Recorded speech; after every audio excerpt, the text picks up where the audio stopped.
We're if about you to have go to. live. That's fine. We can roll right into it. Yeah, that's true. Awesome. Okay. Cheers, everyone. I am Amy Mitchell with Houses of Windsor, and this is Virtual Tea Time with Amy. And today, my special guest is Rene and Naranjo of Edward James. Wow, wow, Raymond James, but Raymond let's James. just mix them all together. And to everyone Whoops. out there, hello, how are you? I totally shouldn't have guessed. I should have just been like, tell everyone what you do. Edward James. Edward James. I know there's an actor called Edward James Olmos. Maybe Oh, that's yeah, that's hilarious. maybe Oh that's what my you were God. thinking of. Yeah, whoops. Okay. So anyway, thanks for being on the show. You're welcome. We're off to a great start, I'd say. This is how I want things to always start with everything I do. Just yeah. Yeah. At least you got my name right, which is honestly the hardest one for people. Oh, yeah. Yeah. Well, I took Spanish classes, and my mom was a middle school Spanish teacher, and she speaks it fluently. I'm not fluent, but Well, then you really had no excuse. yeah, no, I didn't. But I can't do like the rolling of the R's or whatever. So I still Oh, say that's easy. things. No, I just say things like like an American. Yeah, and like an American. Yeah. Well, so somebody taught me how to do it, and when you say the word butter, Mhm. like if you say it slowly, butter, like where your tongue hits on the Yeah. back of your teeth, Mhm. that's where you like need to put your tongue, Mhm. and then just like vibrate your tongue like. Then you can roll all your R's and just do that the entire time. Okay, I'll have to practice just saying butter a lot on my. Yeah, butter, butter, Butter. butter, butter. That's all you gotta do. This is really, I'm sure, what all your audience wants to like. Absolutely, this is what we do. Yeah, this is what we do, and we just chat. We do whatever we want. It's tea time. We get to do whatever we want at tea time. It's a break. A break from the day. Yeah. So, Rene, what are you drinking, and where are you calling from? Like city and state. I'm in Orlando, Florida. I'm in our office for Edward James, and Edward James almost. And I better say I'm with Raymond James, just in case if somebody from just in case at this, like I don't want the regulators coming down on me. Right. Yes. So yeah, I'm in downtown Orlando, and I am drinking some lovely Houses of Windsor green strawberry tea. Right? Yes, that is correct. It's delicious. The first thing I told Amy when we were like prepping to go live was, this smells fantastic. Even before I put it in the water, I'm not really a Yankee Candle kind of person, but this is a Yankee Candle I would get. And also, if they made a Yankee Candle that smelled like gasoline, like gas fumes, you would do that too. I'm not gonna lie. That's hilarious. That sounds like that would be like not a great mixture, like gas and a flame. Right. Right. I don't know how you get the gasoline smell without the flammable nature. I've often thought about like because Yankee Candle clearly like markets to women, and that's their target demo. Nothing wrong with that. And there's nothing wrong with women. No, not at all. Anyway, but I've been thinking, right, like we need like some guy like Yankee Candle for men, and gasoline was one of the thoughts that I had. You could do.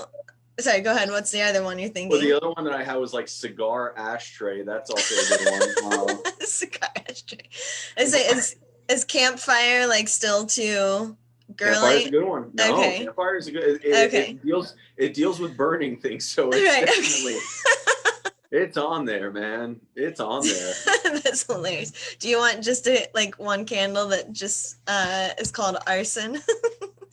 Just anything that's not a bad idea. That's not a bad idea. That's awesome. Yeah. So I am calling from Altamont Springs in Florida, which is loosely Orlando for the people that are not in the area. And greater Central Florida right, area. right. And I'm actually drinking what is it? The Daydreamer Hippi Tea. It's got some CBD in it. So it's got a little extra calming effect. But it tastes like really good black tea and doesn't taste like those like CBD drops that are gross. Amy's gonna go to bed Betty by the time this is over. No, because I've got the one that's got caffeine in it. If they have one that's herbal, yeah, and that one is maybe called mellow or something. That would make sense. Right. Just kind of snooze away, bro. Right. You know. Right. Yeah. That's hilarious. Okay, so why don't you tell me a little bit first? We're gonna talk business. Okay, so we know each other through the British American Chamber of Commerce. Mm-hmm. And hopefully I'm not too delayed and don't sound like a robot because it looks like I'm getting choppy. You are, but it's all right. Domo origato, Amy, roboto. This is often part of tea time. Mm-hmm. So why don't you tell everyone what it is that you do? Well, everyone, working with Edward James Olmos, I am a financial advisor and an accredited asset management specialist. So I primarily focus on 3 different areas. Retirement plans, so SEP IRAs, simple IRAs, 401ks, the group plans. Then we go into the individual personalized plans for the personalized wealth management. So handle IRAs, investments, financial planning, estate planning, risk mitigation strategies, and we also do cash management strategies. So it's actually been a popular one recently where a lot of the business owners that I deal with, they have savings accounts in the banks and they're getting like 0 point nothing interest on their cash. Oh. And something, if it's appropriate, I always recommend keep something in a savings account, but kind of one of the strategies that I bring up is, all right, well, if you're comfortable having 6 months in the bank, but you have a year's worth of expenses in there, well, what if we take 6 months, leave it in the bank, and then the other 6 months that you just have earning no interest, if anything, working backwards because of inflation, let's set you up with an account that we keep incredibly conservative, but we're just trying to gain a little bit more than what you'd be gaining at a bank, which right now is not difficult to do at all. But that's been something that a lot of clients have, or I shouldn't say clients, but business owners I've been talking to have been gravitating towards. I do have some clients that are implementing this strategy and they seem happy with it. So they haven't fired me yet, which I greatly appreciate. So if my clients are looking at this, thank you. Please don't fire me. That's hilarious. And that falls under cash management. That's what that is? Yeah, cash management strategy. Okay. So. Okay. And how did you get into all this? Ooh, I'm still trying to figure that one out. So my previous jobs, I was a lead singer in a rock band, and that was tough. Yeah, I thought I told you this one. Did I not tell you this one? I do not recall this one. No. Yeah. So I was a lead singer in a rock band. I had hair down to like my shoulders, and I really missed that hair. It was glamorous, like just flowing locks. Oh my god. Yeah. And I had a goatee. So I really had the whole Jesus thing worked out there. Yeah. Yeah. And then I got burnt out with that, and I was working as a flooring salesman here in Orlando, working for the flooring center, and I learned a lot on that job about construction, about business, about sales, and I still love the family. I mean, I consider them family. I just realized that I had to like figure out something for myself, and I learned about financial advising, and I'm like, oh my God, I can do this. Like this is I didn't even know this was a job. So honestly, if anyone's to blame for this, it's my high school and college counselors. Not very good at their job, just saying. That's awesome. Not very good. So but yeah, I learned about this through my friend's dad, fun story, he worked at Raymond James. Now he's independent, still using the Raymond James platform, but he showed me the ropes. He showed me what he did for a living, and I'm like, awesome, great, yeah, sign me up for this. And it turns out that the desk that they gave me on day one was his desk, like the desk that he was sitting at, and unbeknownst to him, unbeknownst to me. So yeah, that was interesting. That's cool. Yeah. Nice. Nice little, almost spooky. Yeah. If you believe in that stuff. So yeah. Well, we'll get into that later. Oh, I know. I'm waiting. I've already warned you about that. Yeah. Although what? Oh my gosh. I'll tell that story, but then I'll tell you kind of related, but kind of not. It's a recommendation, it were. So. Okay. Yeah. So how did you get into the British American Chamber of Commerce? I mean, people aren't surprised when I say that I'm in it. So, what's your story? I was on LinkedIn, and the guy who runs it, Nick, our good old friend Nick, him and I started having a conversation, and he's like, all right, listen up. You should just join the chamber. I'm the head of the chamber. You should join it. It'll be great for you. I really think you get a kick out of it, And I'm like, sure, whatever. Anything you say, you sound like you're from Peaky Blinders. So yeah, anything you say, I'm obviously gonna do. So yeah. That's amazing. I don't think Nick appreciates. That was a good Nick. No, I was like, he's definitely gonna see this. No, I'll tag him to make sure he sees. And he's just gonna go, oh, you think you're a cheeky bastard, don't you? Piss off, mate. You're right. Yeah. But that's amazing. To be honest, I'm a bit of an Anglophile because all my favorite bands are from England: Oasis, Zeppelin, Queen, Pink Floyd, and obviously they have the world's the greatest secret agent, so Austin Powers, and of course, and right. Yeah, I don't know. I've always gravitated towards British culture. Today, I am not dressed in a suit and tie. I'm sorry. I'm being careless in COVID. You should be. Yeah, careless, casual COVID. But I've always loved British tailoring. That's another thing, So, there are only two places I've ever been in all my global travels that feel like home, and one of them is my hometown of Miami, and the other one has been London. So. Yeah, the moment I stepped off the plane in Heathrow, I was like, "This feels oddly familiar," and I'd never been there before. So that's amazing to hear, because that's how I feel over there. It's a wonderful place, and I don't hear that from other people very much. Honestly, it was great, and everyone that complains about British food, I don't know what the hell they're talking about, because all the pubs that I went to, and I didn't go to the touristy pubs. I went to the ones that have like soccer hooligans, because that's what I'm there for. And the food was amazing. The fish and chips, the mushy peas, the Guinness, a lot of Guinness. It was fantastic. So yeah. Yeah, I'm not on board with the mushy peas. Fish and chips and like the pies. Yeah. I'm good with, but pies. Yeah. And bangers and mash, that's fine.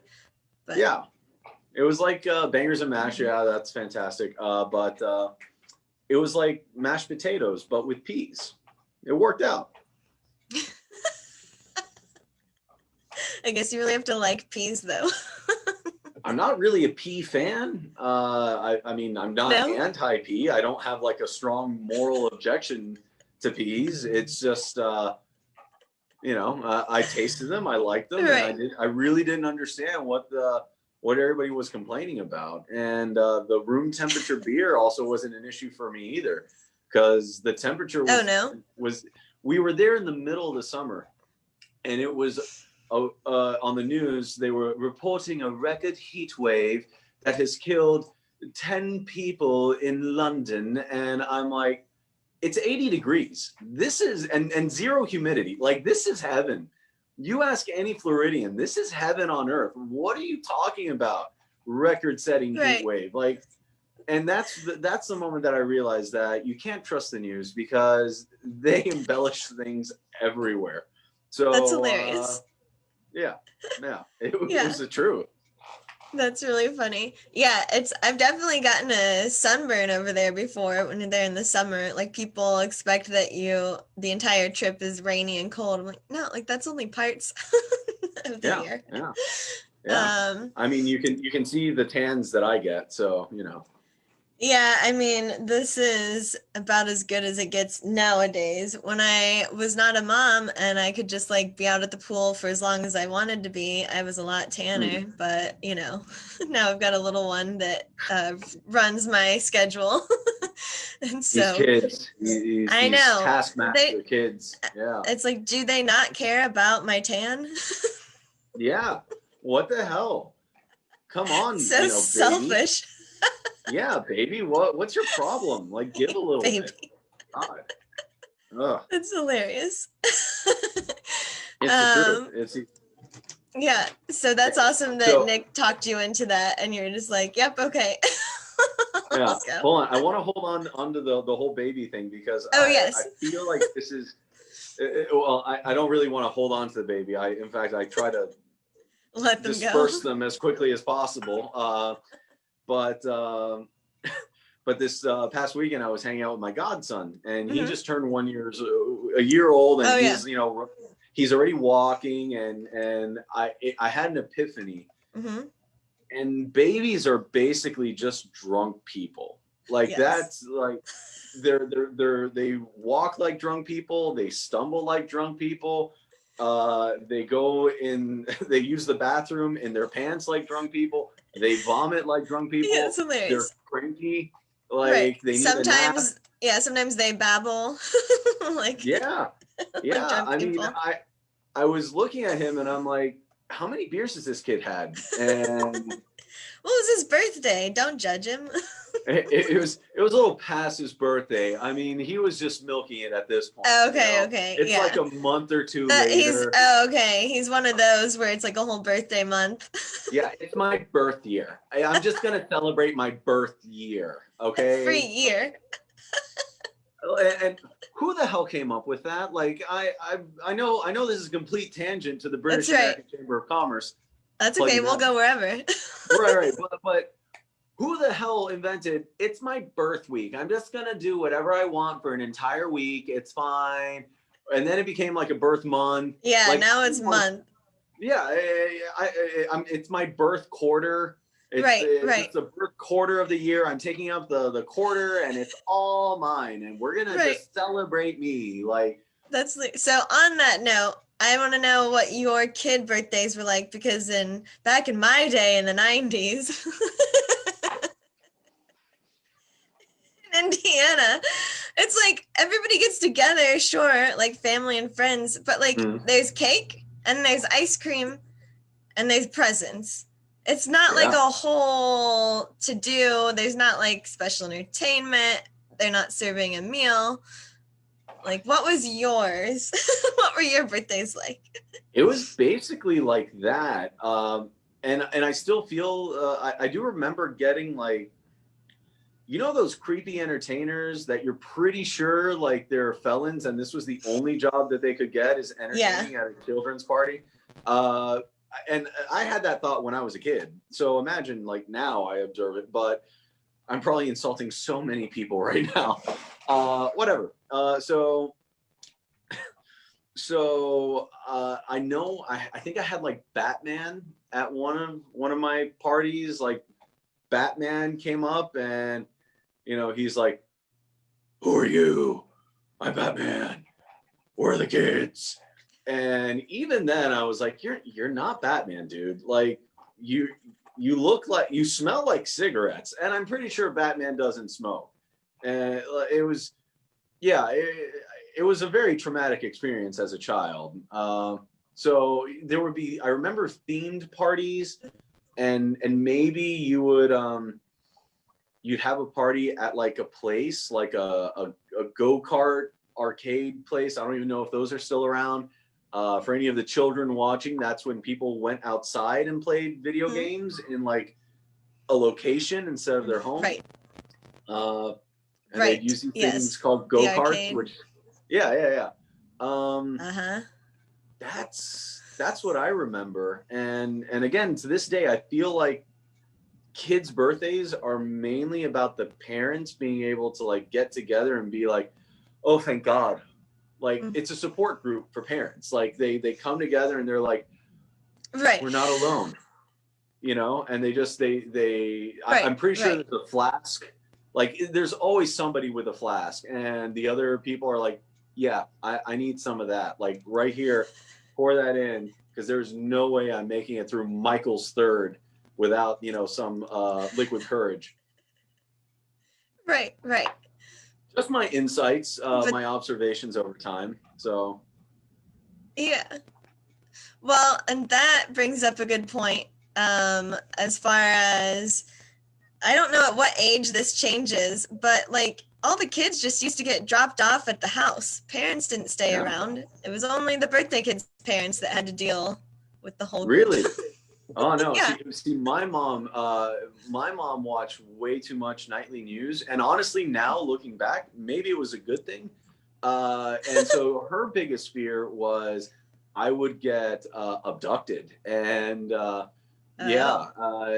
now being older and as a kid, I'm like, that doesn't happen. Like that's fake, you know. It's fake news. That's what I was gonna say. Yeah. That. Right. I got you. You served it up. I spiked it down. But yeah, now that I'm like, you know, not to get dark, but you see these documentaries of like the well, who was that girl that got abducted in Portugal? British or Irish. I'm like, don't give me a pop quiz on this. Madeline, Live. Madeline. God, where's Google when you need him?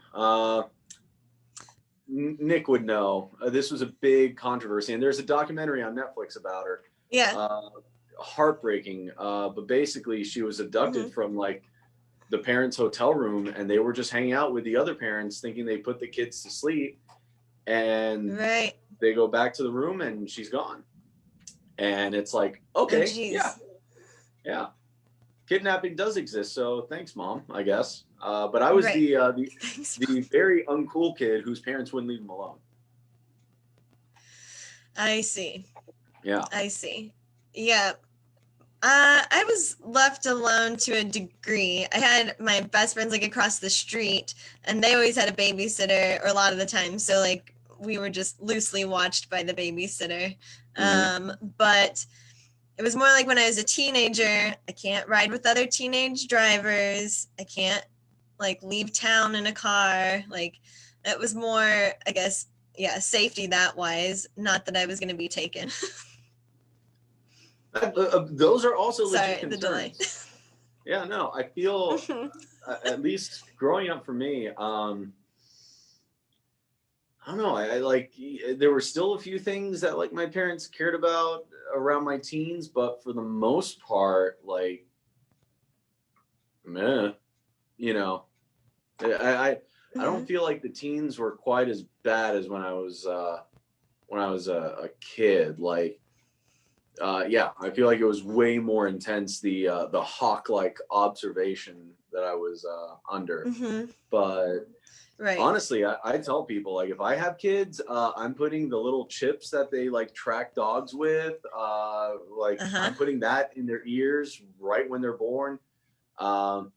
I'm putting bars up inside and outside the windows. Their door will lock from the outside. I'll feed them through a slot in the door. Like, yeah. I think that's a fire hazard. Well, they're gonna have to figure out how to fend for themselves at some point. You know, is it a fire hazard or is it gonna be the arson candle? You know. Right. That's true. That's true. So do you have siblings then? Since you were watched closely as a child? I was the only kid, which is, I think, another reason why they had so much attention to bestow upon me. Right. Yep. Yeah. Once you said it, I was like, oh, okay, that makes a little bit more sense. I have an older sister and an older brother. So. Yeah. By the time they got to you, they're like, you know what? It's fine. Yeah, they still protected me quite a bit, but yeah, but they also let me, play with friends and do stuff. But wait, you had I friends? know that there's a delay again. I did. It's crazy to think. Man, I barely have them now. Well, I was just say, I know that people think that I only have friends because I make people come on this show with me. And it's a way that I get a friend for an hour. What people don't know is that you actually abducted my dog at gunpoint, and this is the only way. She was like, "Have tea with me on Zoom, or you won't get your dog back." And this is the ransom. Yeah. The thing is that it's not actually my dog. I was just dog sitting, so I feel the need to actually return the owner's dog. So that's right. This is why I'm here. This is why I'm here. That's hilarious. Yeah, so this goes deep. Amy, it's not just about you. Yeah. Like, she seems all innocent, but, she's probably about as innocent as Queen Elizabeth is in Princess Diana's death. Oh, no. Hey, she's right here. Did I just drop that while she, with her maniacal grin right behind you? Yeah. Look at that face. There's I know. No way. Well, I won't have a comment at this moment. I have plenty of comments, but I won't say them right now. This is why I can go either way on it. This is why we're here. Let's hear them. Everybody out there wants to know what your opinion is on this. That's right. That's hilarious. Yeah, well, I like to think that if, we'll say, the British government was, or like their Secret Service, whatever, was involved in her tragic death, I like to choose that they did that on their own and the Queen didn't know about it. But there are some people that that are like, no, she like signed off on it. No, see, that's not even the scenario in my head. In my head, it's actually her in her full, like, Sunday hat, everything, just kind of muttering under her breath, "Oh, the treasonous wench thinks she's gonna go marry someone else. No, that's not gonna happen." And she just takes like the wire cutters and like clips the brakes a little bit, just enough, like, and she's gonna call the paparazzi, and she's gonna say, "Oh, you did, Jack? Are you out there? She's gonna be here. You should send some paparazzi around there." And that's what I'm imagining. Right. Well, I like your imagination with that. It's an active one. I've not heard yet where the Queen has an active role in like messing with the car. So that's a new one. Yeah, no, she absolutely does. Look at her. Again, look at that evil maniacal grin. Just if that doesn't keep you up at night. If that doesn't keep you up at night. That's not evil. She's so sweet. Oh, you think she's so sweet, do you? Oh my god. So okay. Just wait. So wait, did we talk about? Just wait until Meghan Markle suicides herself like Jeffrey Epstein. I'm just saying. Oh my god. Oh my god. You bite your tongue, mister. You think you can take my grandson away from me? Yup. You American kid. Oh my God. I can't stop. Oh. First it was the colonies, now they're taking away the royal family. No.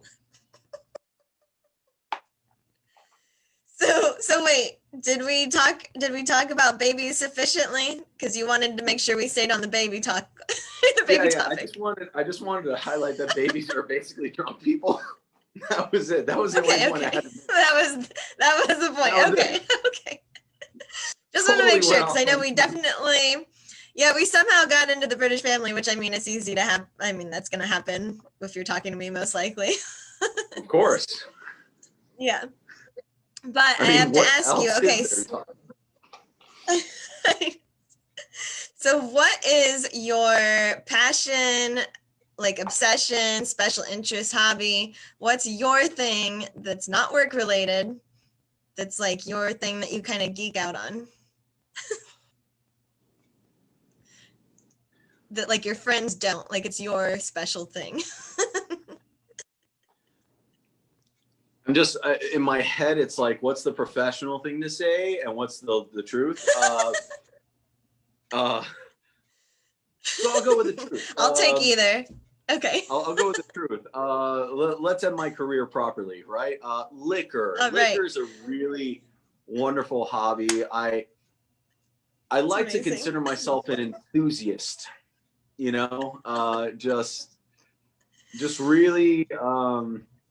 I enjoy. Yeah, I'm serious. I actually do enjoy, and this isn't about like even getting drunk. I enjoy like craft cocktails. So that's been something that COVID has taken away from me, and I've been but it's okay. It's all right. You know, places are going to open up again, but one of my favorite hangouts was Mathers because I love their Manhattan. Like I have bars around town where like they have one drink that they just knock it out of the park compared to everywhere else.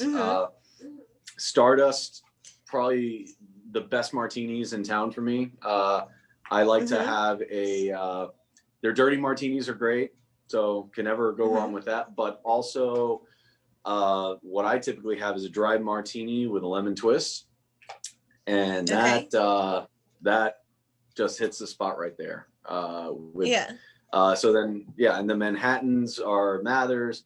Hangry Bison has some great drinks. Tori has some great drinks. Guest House has some great drinks.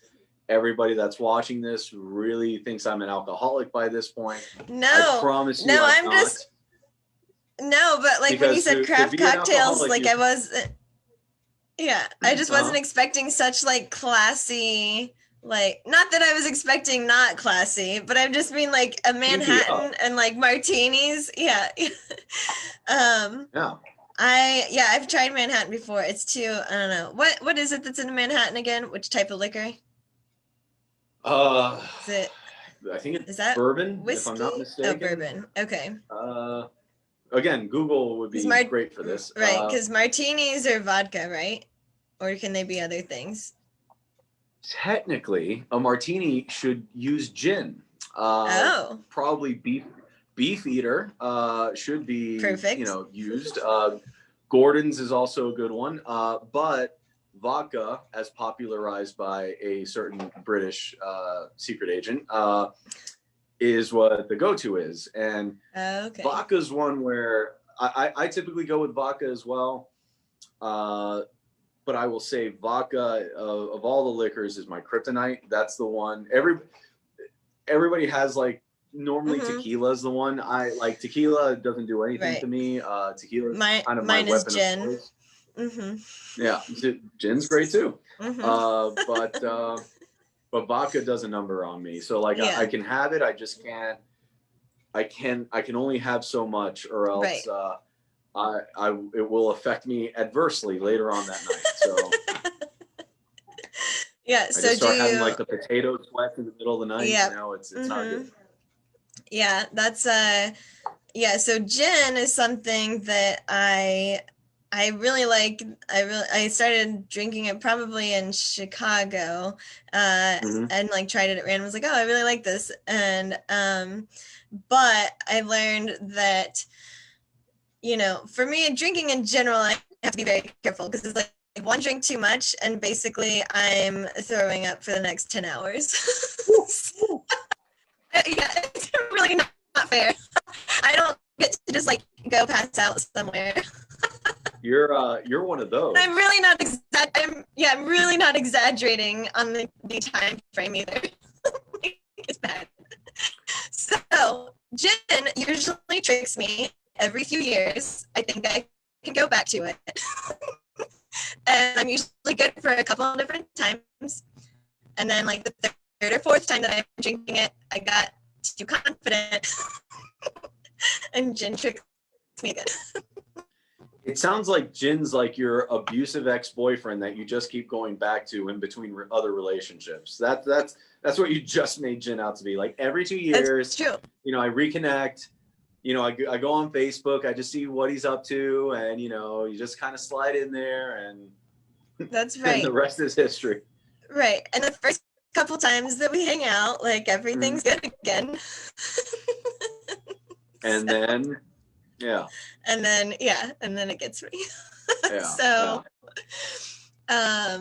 okay. So, but wait. So you didn't get to go out with your drinks because of COVID. So why didn't you decide to be your own bartender? Did you play with it and learn how to do it yourself? I mean, I've done that in the past. It's I'm a social drinker, to be honest. Like Oh, okay. If left to my own devices, I don't really drink a lot. Like I might light up a cigar, have a whiskey or a bourbon with it, but it's not. I'm not a drinker to get drunk, if that makes sense. Like I enjoy the I enjoy the camaraderie of the moment, not so much the intoxication quality and the inebriation quality. Although sometimes they go hand in hand, but you know, clearly few and far between. But yeah, I find that what I drink also depends on what I'm doing. So if I'm at work, you know, suit, tie, I'll typically just have a tequila, soda lime, or a whiskey, or a scotch, something like that, or a martini. If I'm in a tuxedo, always a martini. If I'm just hanging around like casually, it's a tequila, soda lime, which is my typical go-to weapon of choice. That sounds good. If I'm hanging around at home in my underwear watching sports, then it's typically a beer. And yeah, that's it. So there haven't really been sports to watch. So you know, no real beer. So and no other events. So yeah, I haven't been doing anything. Yeah. So my question then, and you don't have to answer if you don't want to, because I don't want to get you in trouble with Edward James. Almost. Edward James almost. I know, Edward James almost. But did you drink before you were 21? Like, did you drink in high school and stuff? Not really, no. Like, other than the, you know, here, try this out. Like, I didn't really start drinking. I wasn't, like, I'd have a beer after I turned 21. I actually didn't have, before I turned 21, I went to London, and that's when, over there, it's 18. So, yeah, I had a beer over there. Had plenty of beers over there. But it wasn't like, again, I wasn't trying to get drunk or anything. It was just enjoying the moment. And then I came back to the States, and I turned 21, and I had a beer, and I don't think I drank for probably another year. And then I started drinking a little bit. And I remember I remember this is a nice little confessional that'll live on the internet. This will be great. Yes. After Yes. turning 21, the first like real interaction that I had with liquor was it was a wedding anniversary for a family member and in Miami, and went to the party, and they had a bartender, and somebody in the family, he recently came back from Afghanistan. So he was in the military and came back. And, we were just talking, and he's like, hey, you're 21 now. And I'm like, yeah, I'm 21 now. I can drink. And yeah, that's my teenager voice. And he's like, yeah, well, let's have a drink. We got to celebrate it. And I'm like, cool. Yeah. And I was trying to be cool. And he goes up to the bartender and he's like, I'll have a 4 Horsemen. And I'm like, yeah, I'll have another one of those. And the 4 Horsemen, for those of you that don't know, is Jim. Yeah, Beam, I don't know. Jim Beam, Jack Daniels, Johnny Walker, and either Jameson or Jose Cuervo. It depends on how you want to mix it. It's basically like drinking motor oil. And that was my first interaction with like not beer, but liquor. And yeah, so that's what I thought adults drank. Like that was my preconceived notion that I developed. So when I started going out and like, going to bars and going to clubs a few years later, like after I graduated college really is when I started just drinking. I'd go to the bar and I'd be like, yeah, can I get a 4 Horsemen? And the bartenders would be like, what a noob, and people luckily took me under their wing and educated me in life that you only do that when you're like in college. Like that's not an adult drink. And so I learned better. Hilarious and potentially fatal, I'm pretty sure. And those 4 like liquors were never meant to interact with each other. So no, that's like, and it's like poured over ice. It's a whole drink. It's not a shot. It can be a shot. I've had it in shot form. I've had it in drink form. And I can say if you're looking for a drink that will last you the entire night, that'll do it. Yeah. Like you don't need anything else. It'll do the job just fine. Do they add anything to like add a flavor to it to make it like not harsh as you're drinking it? Nope. It is designed to give you back hair. Like that is the goal of that drink. It's you're really trying to make like your body hair grow. Well, here, drink this, and it will. So yeah. So just sign me up. That's yeah. just what girls want. I think anyone who's like really anti laser hair removal should go with this. Just God bless you if that's the lifestyle you choose. God bless you. Keep it. In fact, let's enhance it. So. So that's amazing because so not only are you an Anglophile, right, but I have a similar thing where I didn't drink in high school and I only drank once it was legal, and I was studying abroad in London and I was 20. My first drink was champagne because that's how cool I am. I was at a birthday party. Of course. Yeah, and that was good. And then I came back, and shortly after I turned 21, and I say I had the summer of 21 where I hit the bar scene proudly around college. And I know I sound like a robot right now, but for anybody listening that's from the Muncie, Yorktown, Indiana area, I have to give a shout out to Dill Street may she rest in peace. So that was like the favorite bar, and they tore it down a few years ago. So wait, a moment of silence for Dill Street. right. A moment of silence for their sticky floors. I always wonder where the sticky floors come from. Like, you know they mop it. You know they mop it with water. Where does it come from? No, Dill Street, you don't know they mop it. So that's one thing. It was one of those. Got it. Yeah. Got it. But the great drink then was a blue drink, which like everybody has some version of it. I'm assuming it's something like a Long Island with like blue curacao in it.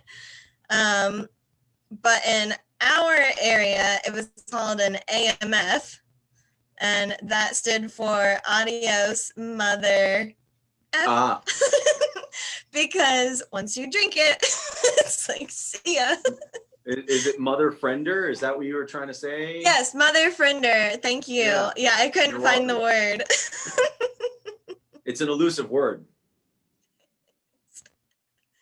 So those are fun times. And then, yeah, I pretty much got whatever that was out of my system in 21, and then was a pretty easy drinker throughout, like easy social drinker, except for when that gin tricks me. That abusive those are my ex-boyfriend. those are my only downfalls, but it wasn't a regular occurrence. So that's hilarious. Okay, so what bar do you want to open up first? What one do you miss the most? Because I'm going to tell Santa Claus. I know, right? You mean COVID Claus. COVID Claus. I like, man, it's between Stardust and Mathers because I like them both. Yeah, both of them. And are those downtown Orlando? Yep. Hop, skip, and a jump from our office. So. Oh, okay. Well, that's handy. Yeah, and the owners are super nice. Again, great quality stuff, and I'm very cognizant of the locally owned businesses right now in a lot of areas because, particularly Central Florida, it's just it's not easy what they're going through right now. So, and I know that they're getting the government subsidies to kind of just stay open, but right. It's not what anybody ideally wants. No one goes into business to be a restaurateur, to be a bar owner, whatever it might be, to receive a government paycheck. They love what they do. So, and I love what they do. So I want to be able to support that. Yeah. Right. So that makes sense. I have to ask you, we started a little late, so I hope you're okay if we go a little past 6:30. I'm good. All I'm doing is avoiding I-4 traffic. It's fine. Okay. So tell me, or tell everyone else, what are your ghost and or alien stories? Anything unexplained? What do you have? I'll tell you the story that I'll tell everyone the story that I told you, which was my mom in 2008 was diagnosed with cancer, and she's fine. Before anyone gets worried, she's fine. She's just complaining about not having grandkids. And I told her to just adopt a dog. Okay. It'll be way better for her. Yeah, but anyway, she was having chemo treatments in the house, and what happened was she heard glass shatter, and she thought, maybe she imagined it, maybe someone was trying to break in, whatever. And she was awake, and she heard no other sounds, so she thought she probably just dreamt it or imagined it. Who knows? Well, my dad Mhm. came home a little bit later, and he goes into their bedroom, and my baby picture had flown off the wall. And I say flown and not fallen because if it falls, you know, a picture falls, it would go straight down. Well, this one came Right. out, and you could see because the point of impact and the glass shattering, you know, in certain directions. So that was a nice little unexplained phenomenon. I'm not really superstitious or anything. So, you know, my mom is very religious. I'm pretty sure she called a priest to exorcise the house or whatever was going on. Yeah. You know, Right. I'm sure there was a prayer circle, and you know, an altar with a shrine, and like, you know, candles were lit. Maybe we sacrificed a goat. I'm not sure. Right. Just to make Yeah, just to but you make know, sure that no more pictures go flying. yeah, or because, you know, we wanted some really tasty kebabs. I don't know. I just know that the kebabs were great, and I'm just not sure what the purpose was. Maybe a little column A, a little column B. It's hilarious. Yeah. But if my mom ever sees this, she's just gonna. I know exactly what she's gonna say. That's great. She's gonna say, Yeah. "Why do you say such stupid things? Why do you make us look so crazy?" And I'll say what I always say, because we are, and that would be my answer. But yeah, That's great. That's the ghost story, or the unexplained phenomenon, as it were. Unexplained. Right. Yeah. I like to categorize it as they do on Unsolved Mysteries. If you're on the show Unsolved Mysteries, that one would be called Unexplained. Yes, exactly. And I do have a tie-in with that for you, but I want to hear your ghost story first. And then we'll go into a tie-in.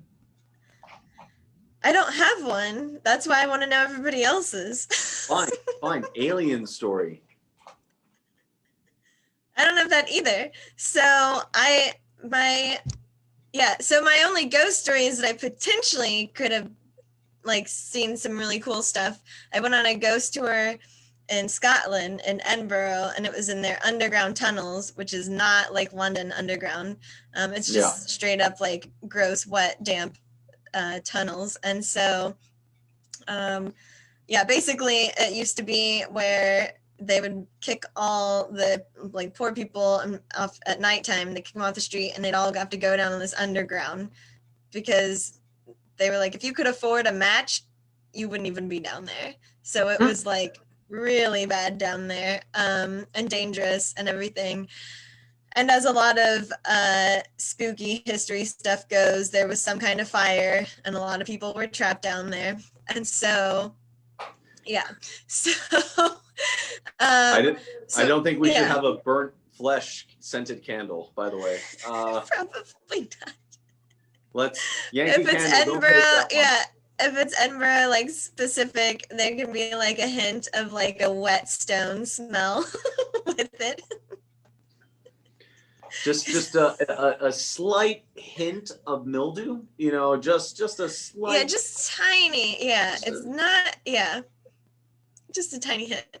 But so that actually was pretty creepy, and they had pictures and stuff where everyone had like sent in after they'd been on tours there of like scratches and markings and like stuff that like appeared on them after they had been on the tour. I didn't get any, so.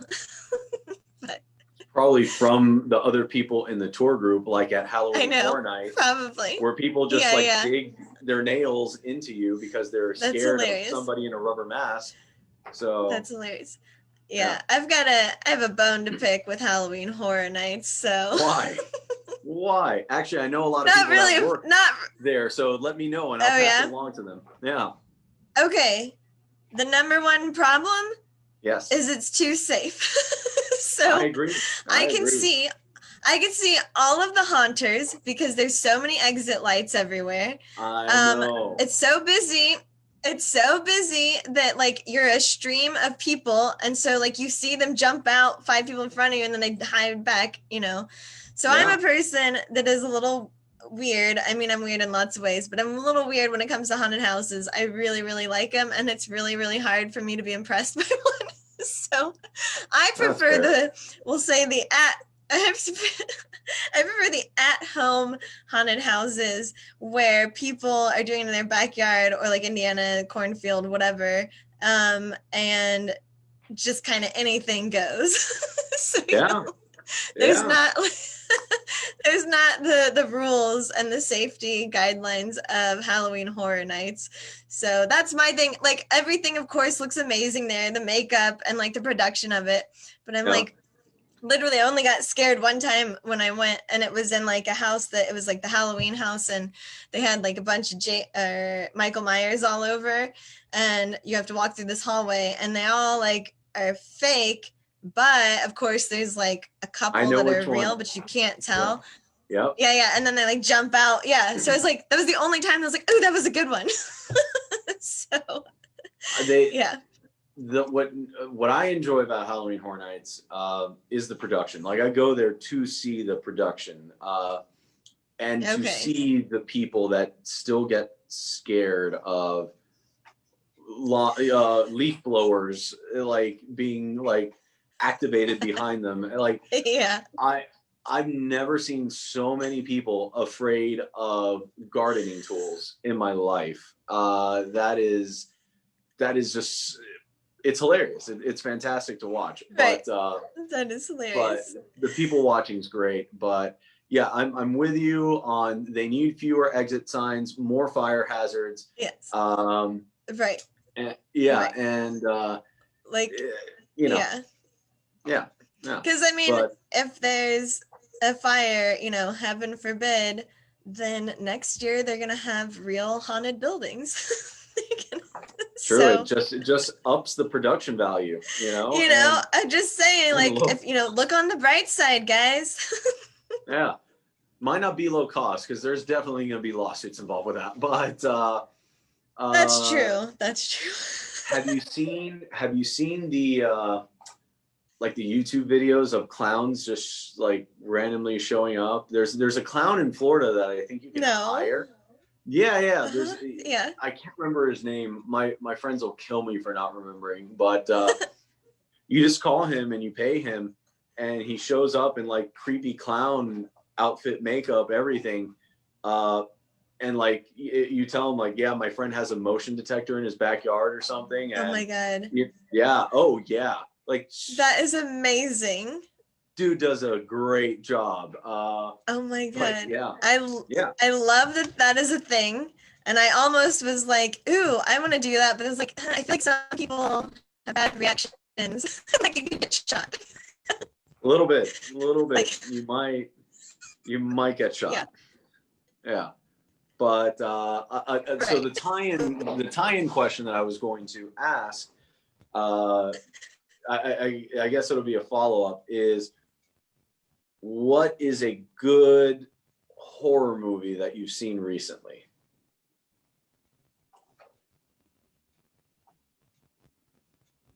Wait, we got our connection got bad and I couldn't hear your question. That's okay. That's all right. What was a good horror movie that you've seen recently? Oh, what's your question? Do you hear me? Can you hear me there? Yes. Yeah, I heard you. Right. Okay. So a good one that I've seen recently. So it wasn't, I don't know. So I'll just say I watched the Winchester movie that's about the Winchester rifle and the lady, the widow who built the crazy house. Yep. I really liked what they did with that story. And it's like Helen Mirren is the crazy old lady. Yep. And so that one was really good. As far as a movie that traumatized me, as it should, nothing has beaten The Ring for me, because the contorted faces when they'd find the people like in the closet or wherever after they'd watch the video, Yeah. Those were the images I couldn't get out of my head. Yeah. That's exactly what it is. Yeah. It's not that hard. Yeah.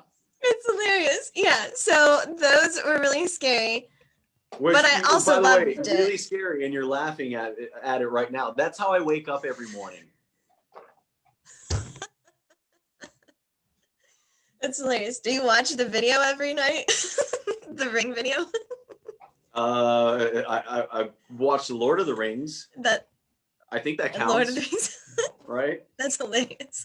I haven't seen any of those. It's a weird brag on my part, but I'm one of those. You're right. If you have 9 hours of your life that you'd like to just, knock it out, yeah, you could watch it. Yeah. Right. Just watch all 3. Okay. Don't watch The Hobbit. Not worth it. Right. Okay. That's good to know.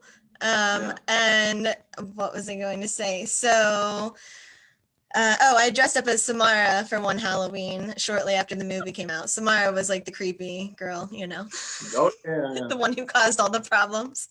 Yeah. So, yes, that was fun. But so real quick, back to your hobby. Usually when I have people talk about their special interest or hobby, I then ask them, if somebody wanted to get into your hobby, how would you tell them to begin? So,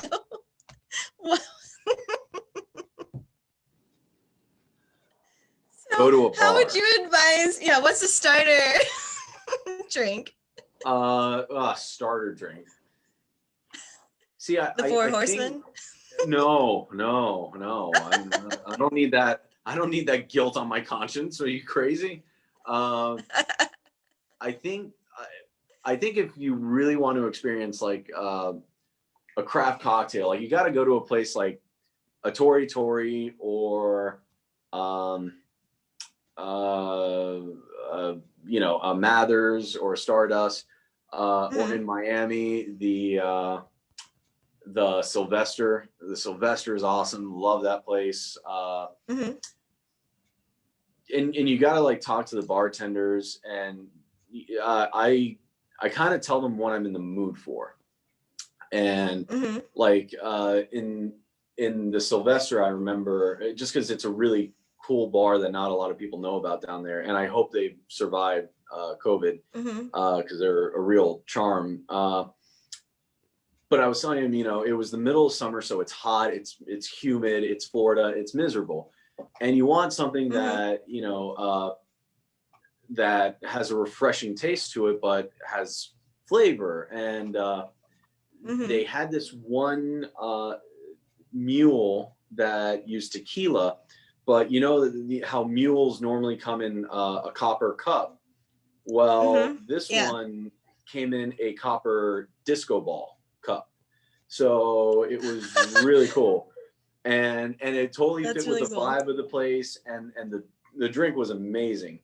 And I can't remember what it was called, but one of my best friends, my godson, who looked like the drunk baby this past weekend, when she was pregnant with him, she went down to Miami, and she was like, I want to go to a cool hangout bar, but I can't drink, so I need a place that they'll like make something that's tasty without alcohol. And I took her to the Sylvester, and they made her a lot of really cool things. And so that's the kind of stuff that I enjoy. Is that's pretty cool. So what I would recommend if you're going to start is go to a place that they're known for having like their signature cocktails, where the bartenders can get creative with stuff, and just talk to them and say, hey, I'm in the mood for something with some strong flavor, with some bitters, whatever. Or ask them, what's your favorite drink, and see what they come up with. So, yeah. Okay. That's that. I've done that. That's quite good. Thank you. Yeah. Yeah. So I have one quick question. At these places that you go, do the bartenders see themselves as bartenders or mixologists? Probably mixologist, but whatever. Bartender sounds cooler. That's what. No, I know. That's why I'm just laughing. I'm like, what? I'm like, do you hang out at the mixology places? Is that what you're doing? Probably, yeah. I guess they would consider themselves that. I mean, whatever. I don't get too hung up on labels. I know. Like if you're that worried about your own title, come on. I work at Edward James Almost. Do you really think like I get too hung up about titles? Like, yeah, that's amazing. Yeah, don't ask me where you work. yeah, clearly. If somebody asks me, I'll be like, I'll just tag him on Facebook and he'll tell you. You know what's funny is that you're gonna put on a movie in the next few days, and you're just gonna start watching it, and all of a sudden it's gonna say starring Edward James Olmos, and you're like, ooh, that's where he works. And, that's where he works. And you're gonna be like, hilarious. oh, that's Edward James Olmos. Damn, I've seen him in a bunch of movies. I had no idea who the hell he was. It's gonna happen. It's gonna happen. You're gonna see it, and it's just gonna trigger you. Well, and I'm saying what makes it even worse that I made that mistake is I get your newsletters. So like I see the company name all the time. Not all the time, once a week or a month, whatever it is that they come out. Yeah, thank you for letting people know that I don't spam your email. Yes, yeah. I was like, hold on, I don't want to say it that way. I get your stuff all the time. Clearly it doesn't work. What an effective marketing. I remembered part of the company name. You did. Edward James. What's funny is like if any Raymond James or Edward Jones advisors watch this, they're going to probably roll their eyes in disgust. Just we don't want to be associated with those guys. Ugh. I know. That's so funny. Sorry, guys. When Amy's in charge, you're all one thing. If anybody needs to know how it's spelled, I have a coaster. There you go. Just a shameless plug. I'll actually hold this. I should have held this from the beginning. You know what? Let me find a clean one. Hold on. One without a comma. Okay. There we go. There we go. I didn't realize that's how you spell Edward. Right. Yeah, as you can see, everyone, Edward James Olmos, right? All right, that's awesome. Well, thanks for holding that up. You're welcome. Oh my gosh. Okay. Well, I'm gonna wrap things. Yeah. So I'm gonna wrap things up, and apparently I'm gonna have to wrap it up as a robot because Zoom doesn't like me tonight. Yeah. Thanks for joining me on Tea Time. Thank you for having me. It's a pleasure. And go support Houses of Windsor, everybody. Grab your tea. Grab your crumpets. Grab your tea. Or else the Queen will murder you. Yeah, she's done it before. She'll do it again. I'll do it again. Now piss off, you wankers. That's amazing. Okay, so everyone, I'm Amy Mitchell. I know that is, well, I'll let you do it right after this. Okay, so I'm going to say, I'm Amy Mitchell with Houses of Windsor. This has been Virtual Tea Time with Amy. And my special guest today was Rene Naranjo of Raymond James. There it is, Raymond James. And then, Rene, if you would be so kind as to have the Queen send us off. Piss off, you bloody wankers!